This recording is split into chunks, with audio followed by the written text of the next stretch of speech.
Jangan lupa like, komen, dan subscribe ya teman-teman. Episode 35. Ryan Akvarezel Wirawan, dokter muda yang tampan dan rupawan, ternyata harus menerima pil pahit di sore hari yang cerah. Dirinya sudah menyiapkan semuanya dengan apik. Niat hati ingin meminang, gagal total setelah menerima pesan singkat Disha yang begitu menusuk hatinya. Tidak ada hujan atau badai. Tiba-tiba petir menyambar hatinya, bahkan menghujan sampai ke relung jiwa. Pria itu syok seketika dengan tanda tanya yang besar. Jangan datang ke rumah, jangan cari aku lagi. Kita putus.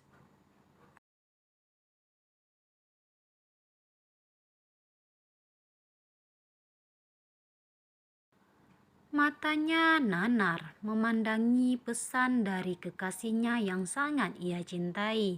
Salah apa? Dosa apa? Hingga malam ini ia masih tak percaya dengan apa yang telah terjadi. Semua sudah ia siapkan. Cincin yang berkilauan di atas meja menjadi saksi bisu betapa ia ingin segera menghalalkan gadis itu.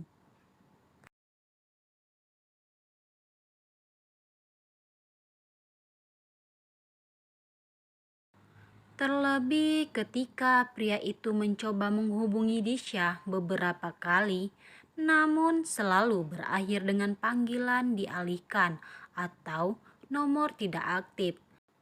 Ryan tak tinggal diam. Ia pun mendatangi rumah Disha malam itu juga seorang diri. Ingin mencari tahu sebenarnya apa yang telah terjadi dengan gadisnya. Namun, tidak menemukan jawaban apa-apa. Rumah tampak sepi dan satpam bilang keluarga sedang pergi. Ryan pulang dengan hati yang begitu luka. Bukan ini yang ia inginkan. Seharusnya sore ini ia datang melamar dan pastinya pernikahan itu semakin dekat adanya. Namun, semuanya tidak sesuai dengan harapan yang ada. Dirinya digantung bagai tidak berperasaan. Sakit. Pria itu memukul dadanya sendiri yang begitu nyeri, menahan sesak yang teramat mendalam. Benar-benar definisi dari luka yang tidak berdarah. Sakit menyayat hati yang tak terbantahkan.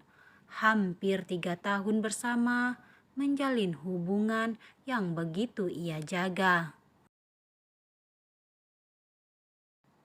Mencintai Disha dengan sepenuh hati dan jiwa, dan sekarang serasa ribuan duri itu menancap di bagian dadanya. Marah, kesal, kecewa menghantam di jiwa. 1000 pertanyaan yang ingin ia sampaikan dengan gadisnya. Sungguh, ia tidak terima diperlakukan sekejam ini. Kemarin masih biasa-biasa saja, bahkan masih sangat manis. Tapi kenyataannya hari ini sungguh bagai bom atom yang menghujam raga. Hancur. Ada apa denganmu, Disha? Jangan perlakukan aku begitu jahat dan tidak berperasaan. Aku tidak bisa menerima keputusanmu dalam sepihak. Pria tampan itu tertunduk di lantai dengan wajah kuyu menatap layar ponselnya. Mencoba menghubungi Disha yang tak kunjung mendapatkan jawaban.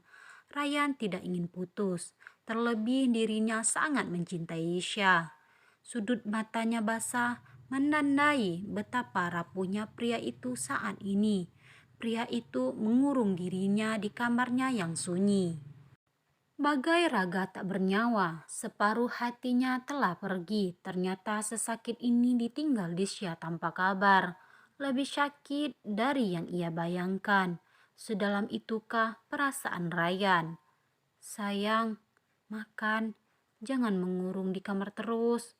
Kamu juga harus pikirkan kesehatan kamu, nak. Bu Wira menatap prihatin putranya yang tengah patah hati. Jangankan makan, menyentuh piringnya pun tidak. Ryan bergeming dengan pandangan kosong, seakan jiwanya telah pergi. Pria itu terdiam sunyi menatap jendela kaca yang basah terkena cipratan air hujan semalam. Seakan alam pun tahu dengan kesedihan hatinya. Bahkan pagi ini matahari pun enggan muncul, tertutup gerimis. Seakan ikut merasakan kesedihan hidup, Ryan, gerimis yang melanda bagai tangisan yang mewakili bumi. "Ma, aku salah apa?" tanyanya dengan hati berkecamuk. Pria itu terlihat sangat kacau dan rapuh. Bu Wira mendekati anaknya yang terlihat menyedihkan itu. Ia duduk dan membelai rambutnya dengan sayang, mengusap punggungnya yang lebar dengan hati campur aduk.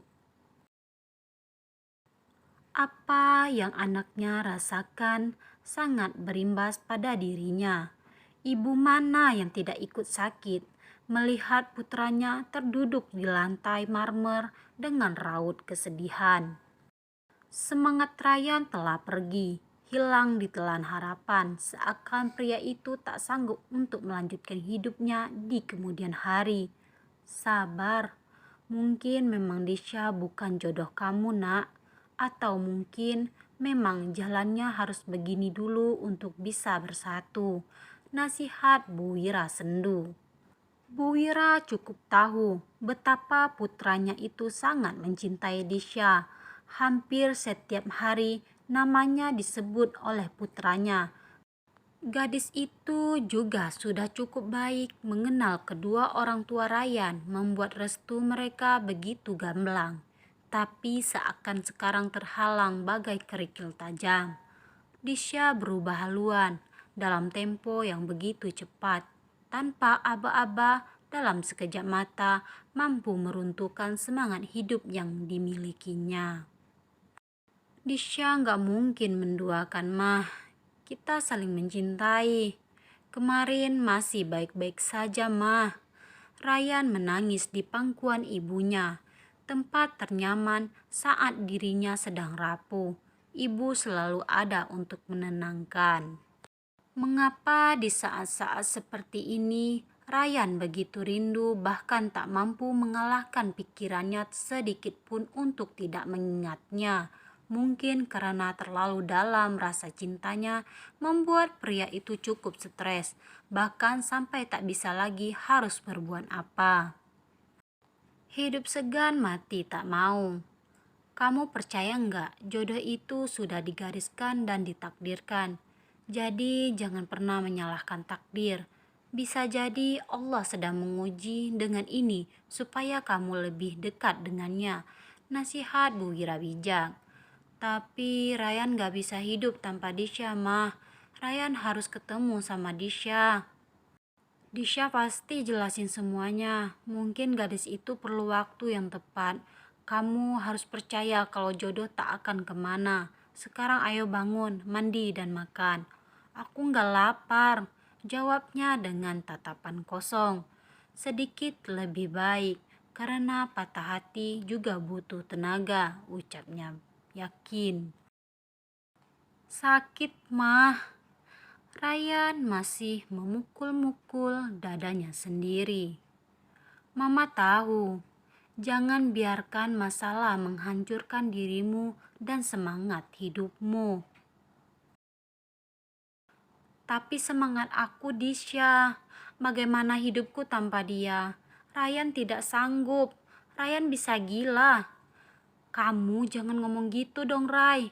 Mama sayang sama kamu, papa juga. Biarkan Ryan sendiri dulu, Ma. Ryan butuh waktu untuk mencerna semua rasa ini, ujar Ryan sendu. Bu Wira meninggalkan kamar putranya, entah mengapa ia menjadi kesal dengan Disha yang telah membuat anaknya menderita. Lain Ryan, lain juga Sky. Pria itu cukup uring-uringan di rumah, mengunjungi rumah Disha dengan fakta gadis itu pergi begitu saja tanpa kabar. Bahkan semua orang terkesan diam dan tak ada yang membuka suara untuk sekedar memberitahu tentang keberadaan gadis itu. Om, Disha kemana? Biar Sky susul saja, ujar Sky khawatir. Pria itu cukup ngeyel dan terkesan cemas. Rencananya gagal total untuk semalam. Pria itu pulang dengan tangan hampa. Tak ada musyawarah apalagi kesepakatan pernikahan. Yang ada cemas yang menyapa. Sky bahkan pagi-pagi sudah mengunjungi rumah Amar yang hanya untuk menanyakan keberadaan Disha. Hampir semalam suntuk ia tidak mampu berpikir tenang. Disha hanya butuh waktu untuk menepi. Tolong, berikan ia ruang dan waktu sendiri. Om tahu, kamu pasti akan kembali mempertanggungjawabkannya. Jadi, biarlah semua menjadi tenang dulu untuk saat ini.